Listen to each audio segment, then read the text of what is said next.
welcome back and thanks for watching this video. I get asked all the time, what do I need to get into turkey hunting? And if you don't have anybody that you know that actually turkey hunts, it's going to be a little bit harder, but if you know somebody that turkey hunts, it's a lot easier if you can go out with them and just kind of go with them and kind of watch how they do it. But everybody's style is a little bit different, and everybody's going to say just a little bit of different things. But here are a couple things that I guess I would suggest to get started. Number one is calls. I think most people are going to find more success if you at least have a call. To me, I think the easiest call to work is a box call. Basically, you just take it and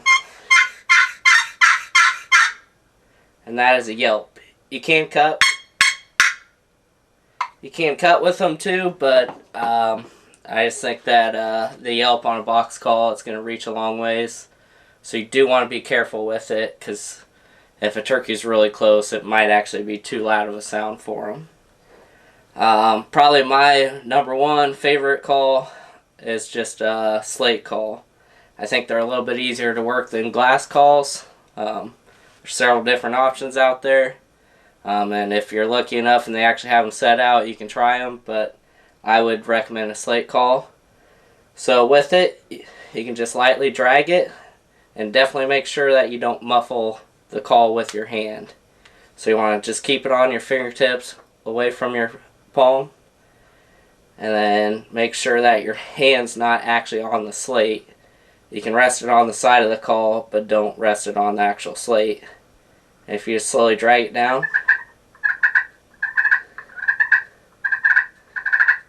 and that's called a purr.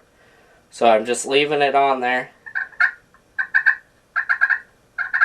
and just slowly just kind of dragging it down the call. And then you can also cluck with it.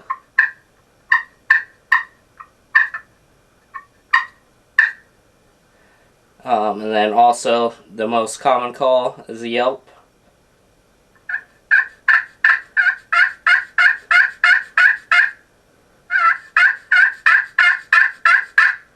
So you can do that by either making a little circles, or you can just drag it back and forth.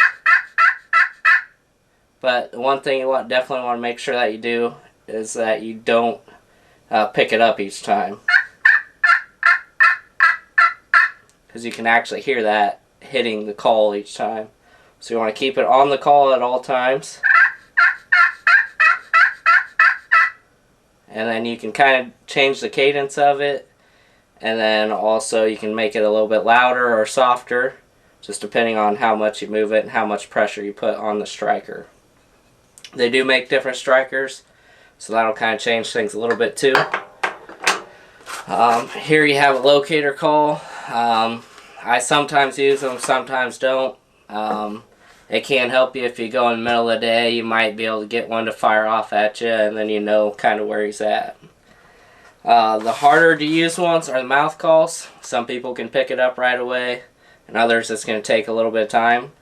But they all have a little bit of different cut to them, and then all of them are going to have a little bit of different shape to them. So you got to find the one that fits the roof of your mouth just right, that it's not gagging you, and it doesn't tickle you as you're blowing on the call.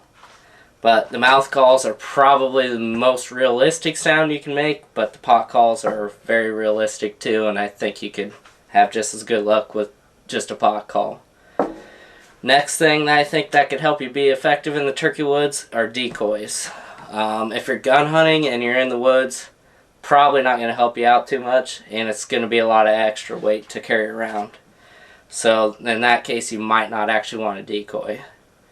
But if you are bow hunting, a realistic decoy is going to help you a lot. But either side of it, if you're hunting an open field and you have a gun, probably the most common one is a Jake decoy.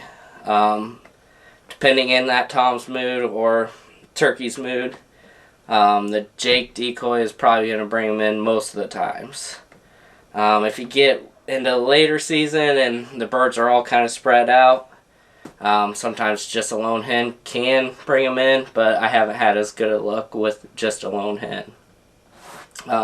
You can definitely flock them up in earlier season, and then later on, you can kind of do away with as many birds and get away with only maybe 1 or 2 decoys.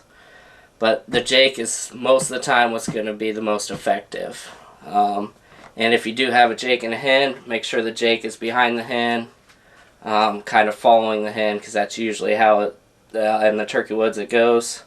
And if you do have a Jake out, know that more than likely the tom is going to come from the back side of the Jake, and usually on a hen they could come into the front side of them. But the other mistake I think I see people make is they put the decoys so far out. Well, if the bird sees it, usually they're going to hang up even farther than the decoy if they don't come running in. So make sure you have them fairly close, but also not so close that you're right behind it and they're going to catch you moving as they're looking at the decoy. So you kind of want to use it as a distraction so you can get away with maybe a little bit more movement. But as far as things to buy, those are probably the tips that I would give anybody getting into turkey hunting. Other things after, once you got everything bought, you're ready to go, I think number 3 is scouting. So first thing I'd do is go out in the woods. If you didn't have time to go out the night before and listen to see where they're roosting at, I would set up first thing in the morning on top of a ridge or somewhere that you're going to be able to hear the most area. And then I would just sit there and listen in the morning and see what you can hear. If for some reason they're not gobbling that morning, what I would do, let it get light out. Midday, I would just slowly just walk through the woods and see if you can find trees that have a bunch of droppings underneath of them where they're roosting. And if you can't find that, look for places where they like to scratch in the woods, or even where they like to do their dusting. So just see a big old area where you'll see turkey tracks in there, where they scratch at it and then roll around in the dirt.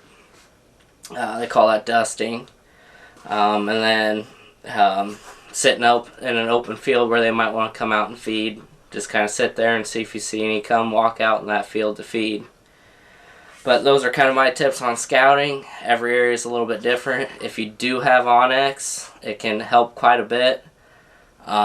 Whatever location you're in, I would just search what kind of tree do turkeys roost in this area.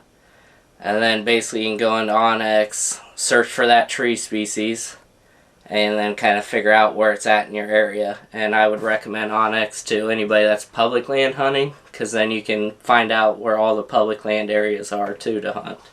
So that could definitely help you in that area as well. And then tip number 4, which is the most important, is to have fun. You know, hunting's supposed to be fun. It's going to be challenging, but that's kind of part of what makes it fun. And especially if you have friends to go out with, that makes it that much better, because you can share it with them.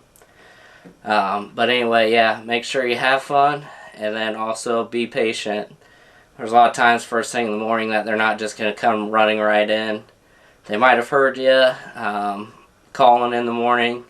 They're probably going out doing their thing, and midday they might circle back around right to where you were in the morning. So be patient, and make sure you take your time as you're moving through the woods. Don't just go running through there as fast as you can to try to cover as much area as you can.